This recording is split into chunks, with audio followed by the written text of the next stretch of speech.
ভাবছিলাম সানপুর ক্যাফে বাগান বাড়িতে গিয়া বোঝা আমার কপালটা সান কপাল হয়ে যাবা, কিন্তু সান কপাল তো রইল না।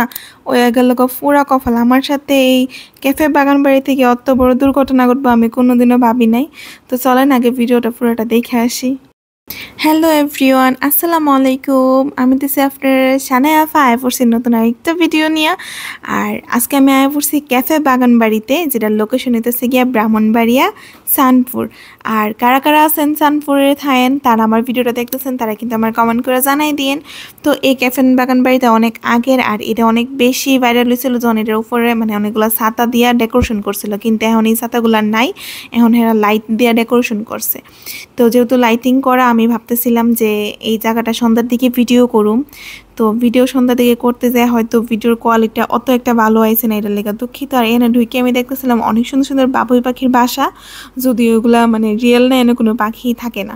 আর এনে ঢুকে দেখতেছি যে একটা প্রজাপতি, দেন প্রজাপতির সাথে ড্রেসটা আমার একবারে ম্যাচিং ম্যাচিং হয়ে গেছে, ঠিক না? তো যেহেতু আমরা সন্ধ্যার দিকে গেছিলাম, তার কারণে লাইটিংয়ের জন্য এক একবার ভিডিওতে এক এক কালার দেখা যেতেছে।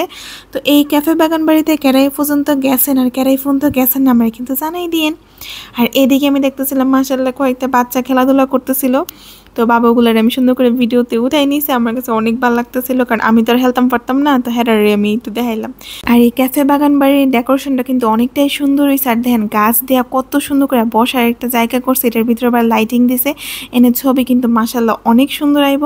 আর জায়গাটা আসলে আমার কাছে মোটামুটি অনেকটাই সুন্দর লাগছে, একটু অন্যরকম ডেকোরেশন করার তারা চেষ্টা করছে, আর অনেক ধরনের লুক দিছে।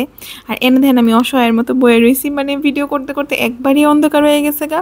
তো আমার মনটা খারাপ যে ভিডিওতে হয়তো একদমই লাইটিং ভালো হইতেছে না। তো যারা যারা এই পর্যন্ত ক্যাফে বাগান বাড়িতে গেছেন না, হ্যাঁ কিন্তু চাইলে এবার এই ঈদে ঘুরে আসতে পারেন। আমিও অনেক দেরি করে গেছি যদিও, কিন্তু যাওয়ার উদ্দেশ্য ছিল যে এবার ঈদের আগে আমি ভিডিওটা আপলোড করুম। যারা যারা গেছেন তারা তো গেছেনই, আর যারা যারা গেছেন না তারা যেন ঘুরে আসতে পারেন এত সুন্দর একটা রেস্টুরেন্টে। আর প্রথমে আমি ঢুকে ভাবছিলাম যে মানে এত ছোট্ট, বাট পরে দিই ভিতরে আরও স্পেস আছিল। আর ইদানিং তো আমি প্রত্যেকটা ভিডিওতে কইতেছি ক্লিয়ার জানি আমি জেনে যে একটা করে আয়না ফেলাই। তো এদিকেও অনেক সুন্দর সুন্দর জায়গা আছিল ছবি তোলার, কিন্তু এনে লাইটিংটা অনেকটাই কম আছিল। লাইটিংটা যদি একটু বেশি থাকতো একটু বেশি সুন্দর লাগতো। আর এই যে কইতে না কইতে যাই না এফোর্টস, আর আমার ডং ডং ছড়ে গেছে গা। আজকে আমার কেমন লাগতেছে আপনারা কিন্তু জানাই দিয়েন। আর যারা যারা আমার ভিডিওটা দেখতেছেন তারা অবশ্যই আমার পেজটার একটা ফলো দেওয়ার সাথে থাকবেন, নিত্য নতুন আরও সুন্দর সুন্দর ঘুরতে যাওয়ার ভিডিও পাইতে। আর সন্ধ্যাবেলা কিন্তু জায়গাটা আসলেই সুন্দর লাগতেছিল, এরা লাইটিংগুলো অনেক সুন্দর করে করছে। তো এখন সবার কি কেনাকাটা শেষ হয়ে গেছে কিনা আমার কিন্তু কমেন্ট করে জানেন। আর এবার যেহেতু পাকিস্তানি ড্রেস অনেক বেশি ভাইরাল হয়েছে, তো কারা কারা পাকিস্তানি ড্রেস নিয়েছেন এটাও কিন্তু আমার জানেন। তো আয়ন হেরার মেনু কার্ডটা আমি একটু দেখি আপনারা দেখাই দিই। আর এই সবগুলা ভিডিও হইতেছে গিয়ে রোজার আগের ভিডিও, তো কেউ কোনো বাজে মন্তব্য করবেন না। আর এই জায়গাটার ভিতরে আর একটু বেশি ভালো লাগছে, কারণ বাহিরে ভিতরে বসার সব জায়গার একবারে হেরা ব্যবস্থা করে রাখছে। আমার কাছে তো মোটামুটি ভালোই লাগছে। আমার সাথে যে দুর্ঘটনাটা ঘটছে সেটা কি জানেন?